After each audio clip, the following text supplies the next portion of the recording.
Hi welcome to our channel.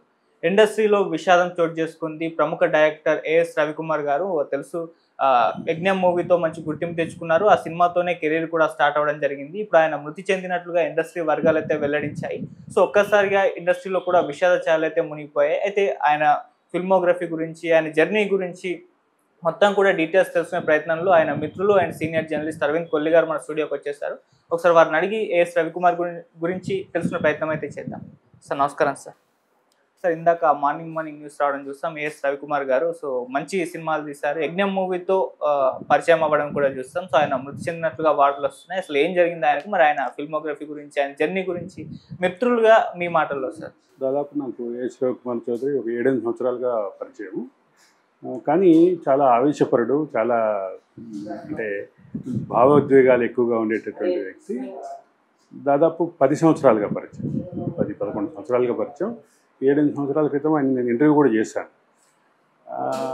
అయితే రవికుమార్ చౌదరికి సంబంధించినటువంటి విషయం ఏంటంటే, ఆవేశపరుడు అని ఎందుకు చెప్పానంటే, చాలా స్పాంటేనియస్గా రియాక్ట్ అవుతాడు. అసలు అప్పటి వరకు కామ్గా ఉన్న మనిషి ఎవరన్నా ఏదైనా ఒక మాట అనగానే మరి అది ఆయనకి ఎందుకు ట్రిగ్గర్ అవుతుందో చాలా స్పందించాడు. అట్లాగే పిల్ల నువ్వు లేని జీవితానికి సంబంధించినటువంటి ప్రొడక్షన్ సమయంలో నేను ఆయనతోటి కొంత ఎక్కువగా కలిసేవాళ్ళం, ఫ్రీక్వెంట్గా కలిసేవాళ్ళం. కలుస్తున్న క్రమంలోనే పిల్ల నువ్వు లేని జీవితం చివరి క్లైమాక్స్ రాసే క్రమంలో ఆయన నా సలహా నాకు చెప్పారు. చెప్పి నా పాత్ర నన్ను ఇన్వాల్వ్ అవ్వమని అడిగారు. అడిగే క్రమంలోనే ఒక కంక్లూజన్ రాసాం ఇద్దరం. అప్పుడు మాతో పాటు డైమండ్ రత్నబాబు అని ఆ సినిమా రైటర్ కూడా ఉన్నారు. ఆయన, నేను, రత్నబాబు ముగ్గురం కలిసి కూర్చొని ఆ చివరి కంక్లూజన్లో ఒక సీన్ని నెరేట్ చేసే క్రమంలో కొంత నాకు అటువంటి సిమిలర్ సీన్ నేను స్వయంగా చూసినటువంటి వాడినిగా నా పాత్ర కావాలి అని ఆయన కోరారు. కోరితే ఖచ్చితంగా కూర్చున్నాం, రాసాం. దాపరికం లేదు. ఇది నా ఇంటర్వ్యూలో కూడా చెప్పారు. ఆయన చాలా ఇంటర్వ్యూలో చెప్పారు. ఓ జర్నలిస్ట్ మిత్రుడు సహకారం తీసుకున్నాను అని కూడా చెప్పారు. నా ఇంటర్వ్యూలో అయితే క్లియర్గా చెప్పారు, మీరే ఆ కంక్లూజన్ మీ మూలంగానే వచ్చింది. అదేంటంటే, వైస్రాయ్లో ఏదైతే జరిగిందో దానికి సిమిలర్గా రాయాలి అనేది ఆయన ఉద్దేశం. ఆయన కరడుగట్టిన తెలుగుదేశం అభిమాని.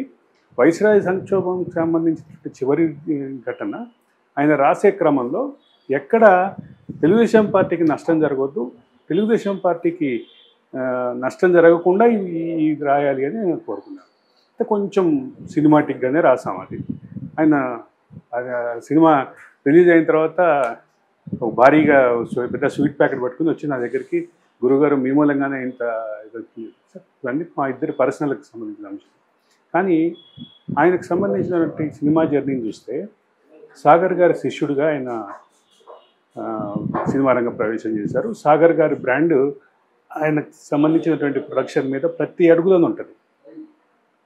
సాగర్ గారు చూపించేటటువంటి, సాగర్ గారి శిష్యుడిగా వివి వినాయక్, శ్రీను వైట్ల, రవికుమార్, వీళ్ళు ముగ్గురు ఆయన దగ్గర అసిస్టెంట్ డైరెక్టర్గా మొదలయ్యి ప్రస్థానం ప్రారంభించిన వాళ్ళే.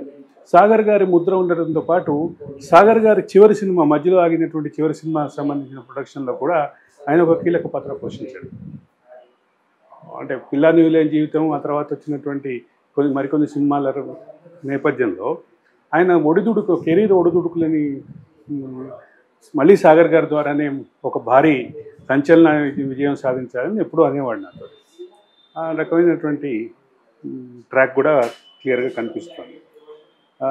మనిషికి సంబంధించిన ఎంత అంటే డైలాగుల మీద అనుకునేటటువంటి పెట్టేట్లాంటిది అంటే, యజ్ఞం సినిమాను చూస్తే ఇప్పటికీ మనం యజ్ఞం సినిమాలో ఉన్నటువంటి కొన్ని డైలాగులు ఇప్పటికీ ఎవరు సగటు ప్రేక్షకుడు మనసులోంచి పోలేదు. నీ పెళ్ళాం దగ్గర నువ్వు కాపురం చేయాలంటే కూడా గేటు దగ్గర నేను కాపలా ఉండాలరా అని ఒక ఫ్యాక్షనిస్ట్ని అసిస్టెంట్ అయినటువంటి గోపీనాథ్ మాట్లాడిన మాట ఆ సినిమాకి హైలైట్. అప్పట్లో సమకాలీన సినిమా రంగంలో ఫ్యాక్షన్ సినిమాల ట్రెండ్ నడుస్తున్నప్పుడు ఫ్యాక్షనిస్టుల యొక్క రెండో కోణాన్ని చూపించినటువంటి సినిమా యజ్ఞం. దాంతోపాటు ఒక ముస్లిం అమ్మాయిని మౌనంగా ఉండేలాగా అంటే చూపించే ప్రయత్నం, అట్లాగే హీరోకి ఉన్నటువంటి ఆ బడ్డింగ్ లవ్ని చాలా అద్భుతంగా ప్రదర్శించినటువంటి ఇవన్నీ ఉన్నాయి.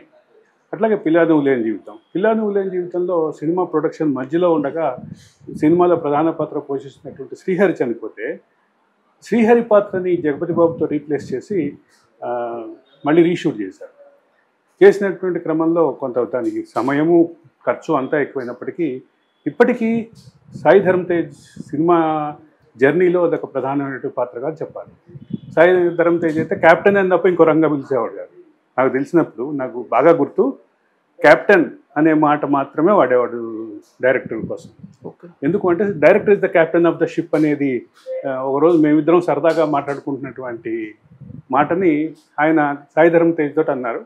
ఆయన అదే ఉద్దేశాన్ని చివరి వరకు క్యారీ చేశారు. నాకు తెలిసి ఇప్పటికి కూడా ఆయన అదే భావంతో ఉండి ఉండొచ్చు. కానీ ఒకటి చెప్పాలంటే చాలా ఆవేశపరుడు, ఎక్కువగా భావాలకి స్పందించేటటువంటి వ్యక్తి, చాలా సున్నితమైనటువంటి భావాలు ఉండేటువంటి వ్యక్తి, ఎప్పుడు ఏ రకంగా రెస్పాండ్ అవుతాడో తెలియని మనిషి అని కూడా ఆయనకు ఉన్నటువంటి పేరు. ఓకే, ఇది ఈ నేపథ్యంలో మేమైతే ఒక మంచి మిత్రుడిని కోల్పోయాం. అది ఏఎస్ రవికుమార్ చౌదరికి నాకు ఉన్నటువంటి. ఓకే సార్, యజ్ఞం మంచి మూవీ, ఆ సినిమా ఒక సెన్సేషన్ క్రియేట్ చేసింది. తర్వాత పిల్ల నువ్వు లేని జీవితం ఒక మెగా హీరోని సూపర్ హిట్ తో కూడా పరిచయం చేశారు, లాంచ్ కూడా అది. కానీ ఆ తర్వాత ఆయన సినిమాలు చూసుకుంటే అడపాదడపేదో చేసినట్టుగా కనిపించింది. చివరి రోజుల్లో కూడా బాలకృష్ణ తోటి సినిమా అద్భుతమైనటువంటి ఆపర్చునిటీ అది. వీరభద్ర విషయంలో ప్రొడ్యూసరు ఆ సినిమా ఫెయిల్యూర్ మొత్తానికి కారణం ఏఎస్ రవికుమార్ చౌదరి అన్న ఇంటర్వ్యూలు కూడా చూసాం. అదే దాంతోపాటు అదే నేనేమంటానంటే కొన్ని ఎమోషన్స్కి, కొన్ని భావాలకి కొన్ని తీవ్రంగా స్పందించేటటువంటి మనస్తత్వం ఉన్నటువంటి వ్యక్తిగత జీవితంలో కూడా అట్లాగే ఉంటాడు ఆయన. అదేమి సినిమాకి ప్రొఫెషన్కి మాత్రమే పరిమితం కాదు, వ్యక్తిగత జీవితంలో కూడా అట్లాగే ఉంటాడు. చివరికి ప్రొడక్షన్ వాళ్ళు లేదంటే సినిమాలో ఆ పర్టికులర్ కెమెరామెన్ రెస్పాండ్ కాకపోతే చేతిలోంచి మెగాఫోన్ని నేలకేసి కొట్టిన సందర్భాలు కూడా ఉన్నాయని అంటారు ఆయన గురించి. ఓకే, అంటే మిక్స్డ్గా వివిధ భావాలని, సెంటిమెంట్లని, అదే సందర్భంలో ఎమోషన్స్ని అన్నీ చూస్తాం ఆయనలో. రెండోది కూతురు అంటే చాలా ఇష్టం, వ్యక్తిగత జీవితంలో కొంచెం వైరుధ్యాలు ఉన్నాయి. అది కూడా ఆయన ఎక్కడ దాచుకోలేదు. నా వైఫ్ నేను విడిపోయినాక నేను ఒక్కడే ఉంటున్నాను అని కూడా అనేక ఇంటర్వ్యూలో చెప్పాడు. కాబట్టి అంటే ఈ మనిషి అంటే ఒక రకంగా చెప్పంటే ఎమోషన్స్ని, ఫీలింగ్స్ని ఎట్లా ఉంటాయి అంటే నాతో కూడా మాట్లాడక నాతో కలవక దాదాపు 4-5 సంవత్సరాలు అయింది. ఆ రకమైనటువంటి పరిస్థితి అయితే ఉంటుంది. ఓకే, ఎంత అద్భుతంగా గురుగారు మీరు అసలు అద్భుతమైనటువంటి కన్క్లూజన్, నేను నా మనసులో ఉన్న దాన్ని మీరును డైమండ్ రత్వ ఇద్దరు కలిసి అద్భుతంగా రాశారు అని చెప్పి చేసినట్టు ఎక్స్ప్రెషన్కి విరుద్ధంగా నాతోటి చాలా కాలం నుంచి టచ్లో లేడు. మళ్ళీ దగ్గరలోనే ఉంటాడు, మా ఇంటికి హార్డ్లీ ఒక 2 కిలోమీటర్ల దూరంలో ఉంటాడు, కానీ టచ్లో లేడు. ఓకే, సినిమాలు ఆపేయడం అంటే ఆయన కావాలని చేయలేదా సార్, లేకుంటే అవకాశాలు రాలేదా? రెండు కారణాలు ఉన్నాయి.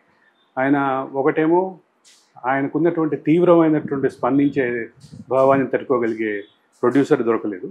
దొరికిన ప్రొడ్యూసర్లకి ఈయన చెప్పినటువంటి ఎమోషన్, ఈయన చెప్పినటువంటి ఈ ఆవేశపూరితమైనటువంటి కాన్సెప్ట్లు నచ్చలేదు. లేదా ఇంకొక పక్కనేమో ఆయన అనుకున్నటువంటి ప్రొడక్షన్కి సంబంధించి గ్రౌండ్ అవ్వలేదు.